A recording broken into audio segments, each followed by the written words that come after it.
মুহাম্মাদুর রাসূলুল্লাহ জবান খুলে পড়েন সাল্লাল্লাহু আলাইহি ওয়াসাল্লাম। এমবি বাড়াইলে না, আলহামদুলিল্লাহ।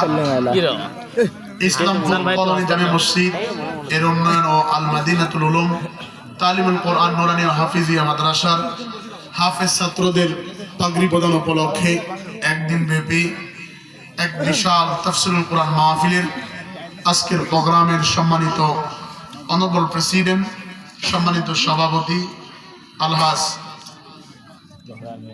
গুফরান মিয়া, আজকের প্রোগ্রামের সম্মানিত পৃষ্ঠপোষক জনাব মোহাম্মদ নূর আলম, সার্বিক তত্ত্বাবধানে জনাব মোহাম্মদ শামসুল হক, আজকের প্রোগ্রামের সম্মানিত বিশেষ অতিথি, আমন্ত্রিত অতিথি বৃন্দ, বিশেষ করে প্রোগ্রামে এসে অলঙ্কিত করবেন প্রোগ্রামের সম্মানিত প্রধান অতিথি জনাব মোহাম্মদ আব্দুল সালাম এবং আমার সম্মুখে উপস্থিত আল্লাহ পাক রব্বুল আলামিনের আশিকিন, জাকিরিন, শাকিরিন, মুহিব্বিন, মুরব্বিন আম, আমার সমবয়সী যুবক বন্ধুগণ, স্নেহের ছোট কচিকাচা, পদ্মার আড়ালে অবসন্নত মা ভগ্নীগণ, সর্বোপরি সে মালিকের দরবারে কালিমাতুর শুকর আদায় করছি।